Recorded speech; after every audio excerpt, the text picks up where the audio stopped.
साथियों, विद्या सम्मेलन योजना के तहत सरकारी विद्यालयों में गेस्ट फैकल्टी के रूप में लगाए जाने के संबंध में कार्यालय निदेशक माध्यमिक शिक्षा राजस्थान बीकानेर के द्वारा विज्ञप्ति जारी कर दी गई है। अब सरकारी विद्यालयों में सेवानिवृत्त शिक्षकों के साथ ही निजी अभ्यर्थी भी गेस्ट फैकल्टी के रूप में शिक्षक के रूप में रिक्त पदों हेतु आवेदन कर सकेंगे। विद्या सम्मेलन योजना के तहत गेस्ट फैकल्टी शिक्षक लगाए जाने के संबंध में क्या क्या योग्यताएं रहेगी, आवेदन प्रक्रिया किस प्रकार से रहेगी, वेतन क्या रहेगा, इन सभी के बारे में इस वीडियो में हम जानकारी प्राप्त करेंगे।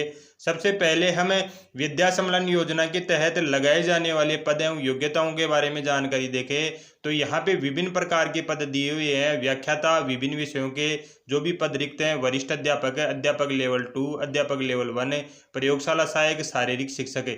यहाँ पे योग्यता के संबंध में राजस्थान शिक्षा सेवा नियम 2021 से संबंधित पद एवं विषय हेतु वर्णित प्रावधान के अनुसार रहेगा। व्याख्याता और वरिष्ठ अध्यापकों के संबंध में जो कि आपको नीचे डिस्क्रिप्शन में मिल जाएगा टेलीग्राम का लिंक, वहां पे आप जाके देख सकते हैं राजस्थान शिक्षा सेवा नियम 2021 क्या है। इसके अतिरिक्त अध्यापक लेवल 2 और अध्यापक लेवल 1 के संबंध में राजस्थान पंचायती राज नियम 1996 के तहत प्रयोगशाला सहायक और शारीरिक शिक्षकों के संबंध में भी राजस्थान शिक्षा सेवा नियम 2021 के तहत जो प्रावधान पदों के संबंध में किए गए हैं, योग्यता के संबंध में किए गए हैं, उनके अनुरूप यहाँ पे विद्या सम्मेलन योजना के अंतर्गत यह पद भरे जाएंगे। फैकल्टी शिक्षक हेतु न्यूनतम आयु आवेदन पद से संबंधित सेवा नियमों में वर्णित प्रावधानों के अनुसार रहेगी। विद्या सम्मेलन योजना के तहत गेस्ट फैकल्टी के रूप में सेवानिवृत्त और निजी शिक्षक लगाए जा सकते हैं, जो कि सेवानिवृत्त शिक्षकों के साथ साथ ही विद्या सम्मेलन योजना में अब गेस्ट फैकल्टी के रूप में निजी शिक्षक भी आवेदन कर सकते हैं। सेवानिवृत्त शिक्षक गेस्ट फैकल्टी के रूप में लगाए जाने हेतु पात्र होंगे, बस शर्त यह होगी कि आवेदन पद की न्यूनतम वांछित योग्यता अर्जित की हो। परंतु अध्यापक लेवल 1 और अध्यापक लेवल 2 पदों के लिए सेवानिवृत्त शिक्षकों हेतु रीट परीक्षा उत्तीर्ण की बाध्यता नहीं है। निजी अभ्यर्थियों हेतु रीट परीक्षा उत्तीर्ण की बाध्यता है, जबकि सेवानिवृत्त शिक्षकों हेतु रीट परीक्षा उत्तीर्ण की बाध्यता नहीं है। सेवानिवृत्त शिक्षक अधिकतम 65 वर्ष तक की आयु के लिए पात्र होंगे। भाषा विषयों को छोड़कर शेष विषयों के भाषा विषयों के अंतर्गत जो कि हिंदी, अंग्रेजी, संस्कृत विषयों को छोड़कर अंग्रेजी माध्यम विद्यालयों में अंग्रेजी माध्यम कक्षाओं के लिए गेस्ट फैकल्टी के रूप में लगाए जाने संबंधित पद व विषय के संबंधित सेवा नियमों में प्रावधानित न्यूनतम शैक्षणिक वांछनीय अर्हता अंग्रेजी माध्यम में अर्जित की जानी अनिवार्य है। जिस प्रकार से यदि किसी विद्यार्थी ने BA उत्तीर्ण की है तो अंग्रेजी माध्यम का अभ्यर्थी है और वो SS के लिए आवेदन कर रहा है, तभी वह एलिजिबल होगा महात्मा गांधी अंग्रेजी विद्यालयों के लिए। रिक्तियों का वर्गीकरण इस प्रकार से रहेगा। गेस्ट फैकल्टी के रूप में जो रिक्तियां रहेगी वह किस प्रकार से आपको प्रदर्शित की जाएगी, कहां से आपको प्राप्त होगी, उसकी जानकारी। विद्या सम्मेलन योजना के अंतर्गत गेस्ट फैकल्टी के रूप में विद्यालयों में स्वीकृत किंतु स्पष्ट रिक्त पद पर ही लगाए जाएंगे। जो विद्यालय के अंतर्गत स्वीकृत किए गए हैं पद, रिक्त पद हैं जहाँ पे, उन पदों के ऊपर ही विद्या सम्मेलन योजना के तहत गेस्ट फैकल्टी शिक्षक लगाए जाएंगे। अंग्रेजी माध्यम विद्यालय में अंग्रेजी माध्यम कक्षाओं के अलावा भाषा विषयों के अतिरिक्त विषयों के पदों पर विभाग में पहले से कार्यरत शिक्षकों को साक्षात्कार प्रक्रिया से प्रथमत लगाया जाएगा। कम से कम एक बार साक्षात्कार प्रक्रिया हो जाने के पश्चात रिक्त रहते हैं उन पदों को चिन्हित करने के पश्चात ही विद्या सम्मेलन योजना के तहत गेस्ट फैकल्टी के रूप में लगाया जा सकता है।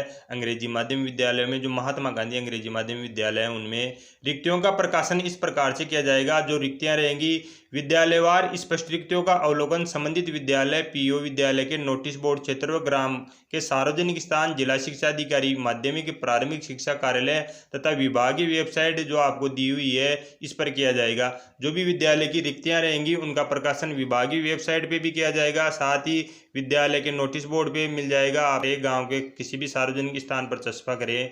आवेदन प्रक्रिया किस प्रकार से रहेगी, विद्या सम्मेलन योजना के तहत आवेदन किस तरीके से किया जाए। किसी भी पद हेतु 65 वर्ष तक की आयु के सेवानिवृत्त शिक्षक निजी अभ्यर्थी जो उस पद की पात्रता रखते हो निर्धारित प्रारूप में पूर्ण भरा हुआ आवेदन पत्र समस्त आवश्यक दस्तावेज संलग्न कर विभाग द्वारा निर्धारित की गई समय सारणी के अनुसार अंतिम तिथि तक विद्यालय समय में संबंधित विद्यालय के प्राचार्य, PO स्वयं व्यक्तिगत रूप से उपलब्ध होकर प्रस्तुत करेंगे। आवेदन प्रक्रिया के लिए आवेदन प्रारूप नीचे आपको टेलीग्राम चैनल पे का लिंक आपको नीचे डिस्क्रिप्शन में मिल जाएगा, आप वहां से डाउनलोड कर सकते हैं। आवेदन पत्र को स्पष्ट और ध्यानपूर्वक फिल करके अपने विद्यालय में जिस विद्यालय के लिए रिक्तियों के लिए आप आवेदन कर रहे हो व्यक्तिगत रूप से उपस्थित होकर वहाँ पे फिल कर सकते हैं। वरीयता का निर्धारण किस तरीके से रहेगा? विद्या सम्मेलन योजना के तहत गेस्ट फैकल्टी लगाए जाने हेतु प्राप्त आवेदन पत्रों की जांच के उपरांत विद्यालय प्रकाशित किए गए रिक्त पदों हेतु पद एवं विषयवार वरीयता सूची का प्रकाशन किया जाएगा। वरीयता सूची पद की वांछित न्यूनतम शैक्षणिक योग्यताओं का 75% रहेगा, जो भी आपकी 10th 12th और भी जो शैक्षणिक योग्यता हैं उनके आधार पर है। और 25% अंक भार प्लस शैक्षणिक योग्यताओं के जोड़े जाएंगे, जो कि आपकी BST BEd एमएड वगैरह से है। समान अंक होने की स्थिति में अधिक आयु के अभ्यर्थियों को वरीयता में कम आयु के अभ्यर्थियों से ऊपर रखा जाएगा। गेस्ट फैकल्टी चयन हेतु किसी भी स्तर पर कोई भी प्रकार का साक्षात्कार आयोजन नहीं किया जाएगा। तो यहाँ पे गेस्ट फैकल्टी शिक्षक के रूप में लगाए जाने के लिए किसी भी प्रकार का इंटरव्यू नहीं लिया जाएगा, सिर्फ शैक्षणिक योग्यताओं के अंकों के आधार पर ही वरीयता का निर्धारण किया जाएगा। विद्या सम्मेलन योजना के तहत मानदेय क्या रहेगा शिक्षकों के लिए? विद्या सम्मेलन योजना के तहत लगाए जाने वाली गेस्ट फैकल्टी को पदवार प्रति घंटा 60 मिनट मानदेय निम्नानुसार रहेगा। अध्यापक लेवल प्रथम और सेकंड के लिए कक्षा 1 से 2 के लिए प्रति घंटा 60 मिनट का मानदेय 300 रुपये। यदि 1 घंटे की सेवाएं ली जाती है तो मानदेय 300 रुपये रहेगा। अधिकतम 21,000 रुपये से अधिक नहीं होगा। इसी तरीके से वरिष्ठ अध्यापक के लिए 9 और 10 प्रति घंटा मानदेय 350 रुपये रहेगा। अधिकतम मानदेय 25,000 रुपये से अधिक नहीं रहेगा। प्राध्यापक कक्षा 11 और 12 के लिए प्रति घंटा मानदेय 400 रुपये रहेगा। अधिकतम मानदेय 30,000 रुपये से अधिक नहीं रहेगा। इसी तरीके से प्रयोगशाला सहायक 300 रुपये, अधिकतम मानदेय 21,000 रुपये। शारीरिक शिक्षा शिक्षक के लिए यहाँ पे कक्षा मानदेय 300 रुपये, अधिकतम 21,000 रुपये। इसके अतिरिक्त अन्य जो शर्तें दी हुई है, चयनित अभ्यर्थी को गेस्ट फैकल्टी के पद पर लगाए जाने हेतु दिए गए प्रस्ताव पर 7 दिवस में सहमति प्रदान की जाएगी, जो कि यह सहमति प्राचार्य PO के द्वारा, प्रधानाचार्य हैं उनके द्वारा दिनांक व समय अनुसार कार्य करने की उपस्थिति रहेगी।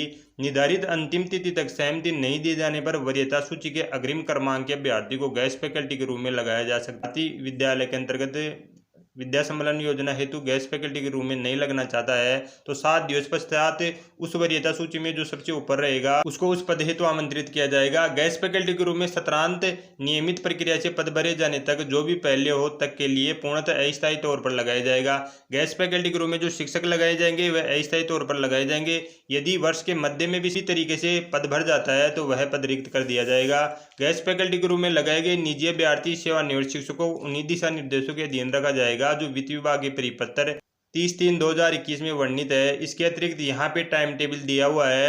विज्ञापतियों की संख्या कितने दिनांक को प्रदर्शित की जाएगी, आवेदन कब से कब तक किए जाएंगे। तो यहाँ पे दिनांक 1/11/2022 के लिए कार्यक्रम विज्ञापति एवं रिक्तियों का प्रकाशन किया जाएगा। दिनांक 2 नवंबर से 4 नवंबर तक विद्यालय समय के दौरान आप आवेदन की तिथि तक आवेदन प्रस्तुत कर सकते हैं जिस विद्यालय हेतु आप गेस्ट फैकल्टी के रूप में आवेदन कर रहे हैं। दिनांक 5 नवंबर 2022 तक प्राप्त आवेदनों की सूची प्रकाशित की जाएगी, कितने आवेदन प्राप्त हो गए हैं विद्यालय में। दिनांक 7/11/2022 तक पात्रता की जांच की जाएगी और वरीयता सूची अस्थायी जारी की जाएगी, जिसके अनुसार वरीयता सूची रहेगी 1 नंबर की वरीयता, 2 की, 3 की।